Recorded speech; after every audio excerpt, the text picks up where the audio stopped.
सुप्रभात। सर्वेभ्यः छात्रेभ्यः नमो नमः।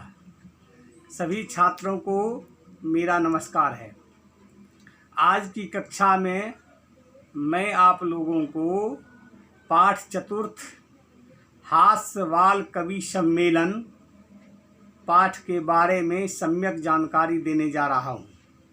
हास्य बाल कवि सम्मेलन यह बालकों का एक सुंदर कवि सम्मेलन है, जिसमें हंसने के लिए संस्कृत में काव्य पाठ किया जा रहा है, जिसको सुनकर के हास्य का प्रस्फुटन होगा। आप लोग ध्यानपूर्वक पाठ को पढ़ेंगे, समझेंगे और सुनेंगे।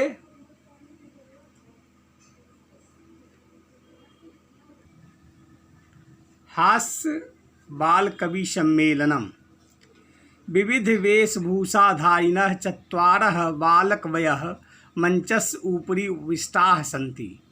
विविध वेशभूषाधारिणः विभिन्न प्रकार के वेशभूषा धारण करने वाले चत्वारः चार बालकवयः बालक श्रेष्ठ मंचस्य मंच के ऊपरी ऊपर उपविष्टाः बैठे हुए सन्ति हैं।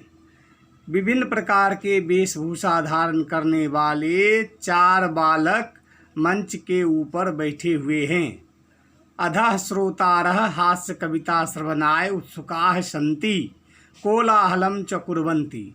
अधः मन नीचे, श्रोतारः श्रोतागण, हास्य कविता श्रवणाय हास्य कविता सुनने के लिए उत्सुकाः उत्सुक सन्ति हैं, कोलाहलम शोरगुल च कुर्वन्ति और करते हैं। अधः श्रोतारः नीचे श्रोतागण हास्य कविता सुनने के लिए उत्सुक हैं और कोलाहल शोरगुल करते हैं। संचालकः कथयति अलम कोलाहलेन, आप लोग कोलाहल मत कीजिए। अद्य परमहर्षस्य अवसरः, आज बहुत ही खुशी का अवसर है कि अस्मिन् कवि सम्मेलने काव्यहंतारः कालयापकाश्च भारतस्य हास्य कवि धुरंधराः समागताः सन्ति। इस कवि सम्मेलन में काव्य को नष्ट करने वाले, समय को बर्बाद करने वाले भारत के हास्य कवि श्रेष्ठ आए हुए हैं। आज परम हर्ष का अवसर है कि इस कवि सम्मेलन में कविता को नष्ट करने वाले, समय को बर्बाद करने वाले भारत के हास्य कवि श्रेष्ठ आए हुए हैं। यही करतल ध्वनिना वयम एतेषां स्वागतम कुर्मः। आओ करतल ध्वनि से ताली बजा करके हम लोग इनका स्वागत करते हैं। गजधरः कथयति सर्वेभ्यः और रसिकेभ्यः नमो नमः। सर्वेभ्यः सभी को और रसिकेभ्यः नीरस जनों को नमो नमः नमस्कार है। सर्वेभ्यः और रसिकेभ्यः नमो नमः, सभी नीरस जनों को, सभी नीरस लोगों को मेरा नमस्कार है। प्रथमं तावत् अहम आधुनिक वैद्यम उद्देश्य स्वकीयम काव्यम श्रावयामि। पहले मैं आधुनिक वैद्य, आज के समय का जो चिकित्सक है वैद्य, प्रथमं तावत् अहम आधुनिक वैद्यम उद्देश्य स्वकीयम काव्यम श्रावयामि। पहले तब मैं आधुनिक वैद्य, आधुनिक चिकित्सक को उद्देश्य करके अपनी कविता को सुनाता हूँ। वैद्यराज नमस्तुभ्यं यमराज सहोदरः यमस्तु हरतु प्राणानां वैद्यः प्राणान् धनानि च। वैद्यराज नमस्तुभ्यं, हे वैद्यराज, हे चिकित्सक महोदय, आपको नमस्कार है, क्योंकि आप यमराज के सहोदर भाई हैं। यमस्तु हरति प्राणान, यमराज तो प्राणों को हरता है। वैद्यः प्राणान धनानि च, और वैद्य प्राण और धनों को हरण कर लेता है। सर्वे उच्चैः हसन्ति, सभी जोर से हंसते हैं।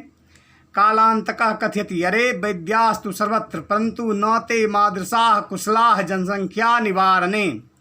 अरे वैद्य तो सभी जगह है, परंतु मेरे जैसा जनसंख्या निवारण में कुशल नहीं है। मेरे जैसा जनसंख्या को कम करने में, हत्या करने में कुशल नहीं है। ममापि काव्यम इदम शृण्वन्तु भवन्तः, मेरे भी कविता को आप लोग सब यह सुनिए। चितां प्रज्वलितां दृष्ट्वा वैद्यो विस्मय आगतः, नाहं गतो न मे भ्राता कस्येदं हस्तलाघवम्। जलती हुई चिता को देख करके वैद्यराज आश्चर्यचकित हो गए, आश्चर्य में आ गए। ना हम गतो, मैं नहीं गया, ना मैं भ्राता और ना मेरा भाई गया। कस्येदं हस्तलाघवम्, यह कौन है जो हाथ की सफाई करके आया है। जलती हुई चिता को देखकर वैद्यराज आश्चर्यचकित हो गए और उन्होंने कहा, ना मैं वहाँ गया, ना मेरा भाई गया, फिर यह कौन है जो हाथ की सफाई करके दिखलाया है। सर्वे पुनः हसन्ति, सभी लोग फिर हंसते हैं।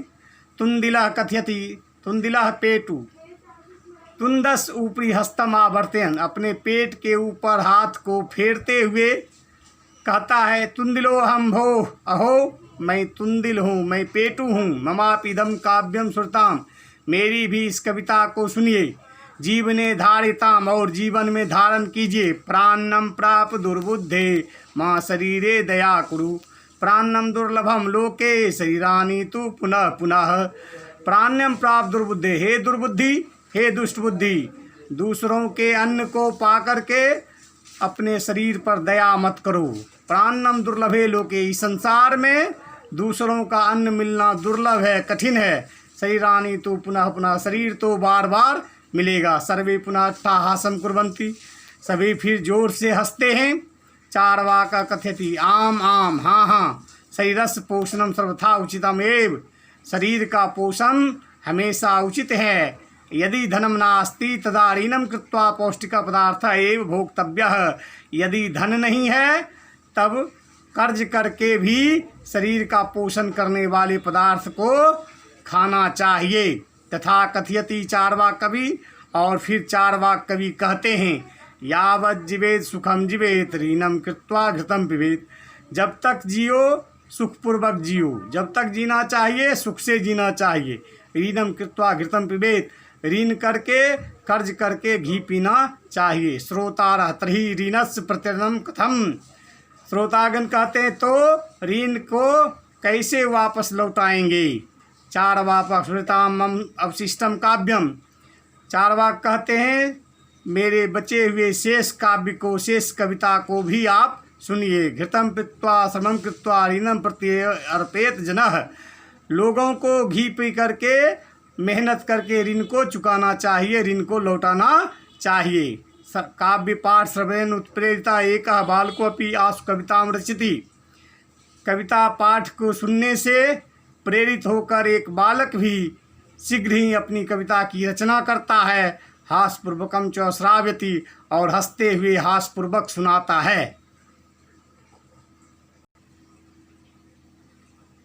बालकः कथयति, श्रूयतां श्रूयतां भोः ममापि काव्यम, सुनिए सुनिए अहो, मेरी भी कविता को सुनिए। गजाधरम कवि चैवं तुंदिलं भोज्य लोलुपम, कालांतकम तथा वैद्यम चार्वाकम च नमाम्यहम्। कवि गजाधर और भोजन का लालची, भोजन का लोभी तुंदिल, कालांतक वैद्य और कवि चार्वाक को मैं प्रणाम करता हूँ, मैं नमस्कार करता हूँ। काव्यम श्रावित्वा हा हा इति कृत्वा हसति, कविता को सुना करके हा करके ठहाका लगा करके हंसता है। अन्ये चापि हसन्ति, और दूसरे लोग भी हंसते हैं। सर्वे गृहं गच्छन्ति, और सभी अपने घर जाते हैं। इस तरह से यहाँ पर बाल हास्य कवि सम्मेलन पाठ का समापन होता है। आशा नहीं पूर्ण विश्वास है कि आप लोग इसको ध्यानपूर्वक सुने होंगे, इसका पठन करेंगे, चिंतन करेंगे और फिर आगे की कक्षा में पूछेंगे। धन्यवाद।